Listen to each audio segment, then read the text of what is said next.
మరోవైపు ఉమ్మడి చిత్తూరు జిల్లా వ్యాప్తంగా 38 మందిపై ఈసీ వేటు వేసింది. వైసీపీ ప్రచారంలో పాల్గొన్నందుకు చిత్తూరు నగరపాలక సంస్థలో 18 ఎమ్మెల్యే వెంకటేష్ గౌడ్ ఏర్పాటు చేసిన కార్యక్రమంలో పాల్గొన్న 12 మందిపై చర్యలు తీసుకుంది. అదేవిధంగా పులిచెర్లలో 2, గుడిపాలలో 3, కుప్పల్లో 2, ఏర్పేటలో 1పై వేటు వేసింది. గుంటూరు జిల్లా చేబ్రోలు మండలంలో 37 మంది, పెదకాకాని మండలానికి మరో 7గురిని సస్పెండ్ చేస్తుంది. సస్పెండ్ అయిన వారు ఉన్నతాధికారుల ముందస్తు అనుమతి లేకుండా హెడ్ క్వార్టర్స్ వదిలి వెళ్లరాదని ఆదేశించింది.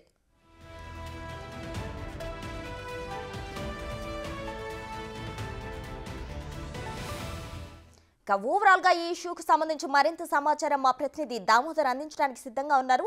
దామోదర్, చెప్పండి. అయితే వాలంటీర్లనే వైసీపీ అధినాయకత్వాన్ని నమ్ముకుందని, కార్యకర్తలను క్యాడర్ని కాకుండా వాలంటీర్లపైనే డిపెండ్ అవుతుందని ఏదైతే టీడీపీ నేతలు ఆరోపిస్తున్నారో అందులో నిజమెంత ఉంది?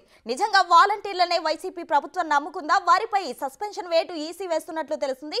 ఈసీ సస్పెన్షన్ వేటు వేస్తున్న నేపథ్యంలో అసలు వాలంటీర్లు ఏమంటున్నారు?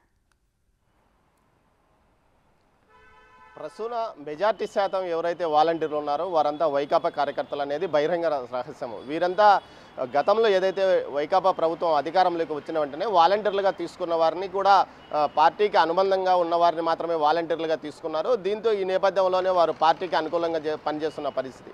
ఉమ్మడి చిత్తూరు జిల్లా వ్యాప్తంగా 38 మంది వాలంటీర్లు సస్పెండ్ అయ్యారంటే పరిస్థితిని మనం అర్థం చేసుకోవచ్చు. ముఖ్యంగా చిత్తూరు నగరంలో ఏకంగా 18 మంది, పలమనేరులో 12 మంది, గుడిపాలలో 3, అదేవిధంగా కుప్పంలో 2 ఈ విధంగా సస్పెన్షన్కి గురయ్యారు. పులిచెర్ల మండలంలో 1, ఏర్పేడులో 1. ఈ విధంగా రాష్ట్ర వ్యాప్తంగా 20 మంది మీద వేటు వేస్తుంటే అందులో సగం మంది చిత్తూరు జిల్లాలో ఉన్నారంటే ఇక్కడ పరిస్థితిని అర్థం చేసుకోవచ్చు.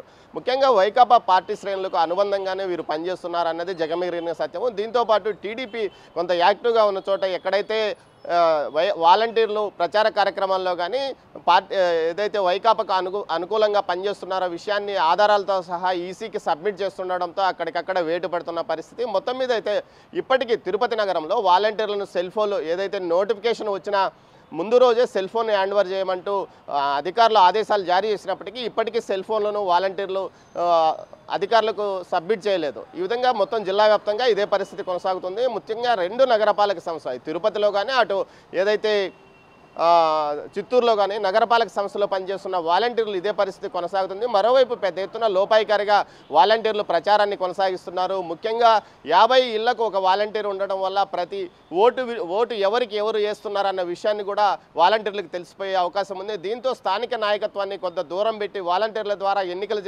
చేయించుకోవాలని అధికార పార్టీ నిర్ణయించుకున్న నేపథ్యము. కానీ అధికార పార్టీకి కొంత ఇది అవరోధంగా మారింది. అయితే అర్బన్ ప్రాంతాల్లో వాలంటీర్ల పెత్తనం కొనసాగుతుంది కానీ గ్రామీణ ప్రాంతాల్లో స్థానిక నాయకత్వందే పైచేయిగా ఉండడం వల్ల స్థానిక నాయకత్వం ఎన్నికల కార్యక్రమాలకు కొంత పెడమోహంగా ఉండడంతో వారిని ఏదైతే అభ్యర్థులు బుజ్జగించాల్సిన పరిస్థితి అవుతుంది. మొత్తం మీద అయితే వాలంటీర్లు మాత్రం వైకాపాకు అనుకూలంగా పనిచేస్తున్నారని టీడీపీ పెద్ద ఎత్తున ఆరోపణలు చేస్తుంది, ఫిర్యాదులు చేస్తుంది. ఈ నేపథ్యంలో ఎన్నికల కమిషన్ సీరియస్గా ఆదేశాలు జారీ చేసినప్పటికీ క్షేత్రస్థాయిలో మాత్రం పెద్ద ఎత్తున వారి గురించి పట్టించుకోవడం లేదనే విమర్శలు వస్తున్నాయి. ముఖ్యంగా ఈ సెల్ ఫోన్లో మొత్తం ఏదైతే వాలంటీర్లకు ఇచ్చిన సెల్ ఫోన్లో మొత్తం సమాచారం నిక్షిప్తమై ఉంటుంది. ఏ కుటుంబ సభ్యుడు ఎవరు, ఎన్ని ఓట్లు ఉన్నాయన్న విషయము, ఏ ప్రాంతంలో ఉన్నారన్న విషయం పూర్తి స్థాయిలో ఆధారాలు ఉన్నప్పటికీ ఆ సెల్ ఫోన్లను ఇంతవరకు ఎన్నికల కమిషన్ ఆదేశాలు జారీ చేసినప్పటికీ స్వాధీనం చేసుకోకపోవడం వల్ల ఈ పరిస్థితి తలెత్తిందని చెప్తున్నారు. మొత్తం మీద అయితే వాలంటీర్లకు సంబంధించి పూర్తి స్థాయిలో ఎన్నికల విధుల్లో కానీ ఎన్నికలకు సంబంధించిన ప్రచార కార్యక్రమంలోనే అధికార పార్టీ కానీ అటు ప్రతిపక్ష పార్టీ కార్యక్రమాలకు దూరంగా ఉండాలని ఆదేశాలు జారీ చేసినప్పటికీ వారు పెడచెవిన పెరుగుతున్న పరిస్థితి. ముఖ్యంగా కేవలం తమకు వచ్చే 5,000 జీతం కంటే ఈ 2 నెలల్లో సస్పెన్షన్ వేటు వేస్తే ఏముంది, మేము ప్రచార కార్యక్రమంలో నేరుగా పాల్గొంటామని కూడా వారు చెప్తున్నారు. మొత్తం మీద అయితే వాలంటీర్ల వ్యవహారము ప్రతిపక్షానికి పెద్ద తలనొప్పిగా మారే అవకాశం ఉంది. మరోవైపు కొన్ని చోట్ల ప్రతిపక్షం కూడా వాలంటీర్లను లోపరుచుకొని వారి ద్వారా ఎన్నికలు చేసుకోవాలని కూడా ప్రయత్నాలు కొనసాగిస్తుంది. ప్రశ్న మొత్తం మీద అయితే చిత్తూరు జిల్లాలో రాష్ట్రంలో అత్యధికంగా సస్పెన్షన్ వేటుపడిన వారిలో చిత్తూరు జిల్లాకు సంబంధించిన వాలంటీర్లే ఉండడం విశేషం. Right Damodar, thank you.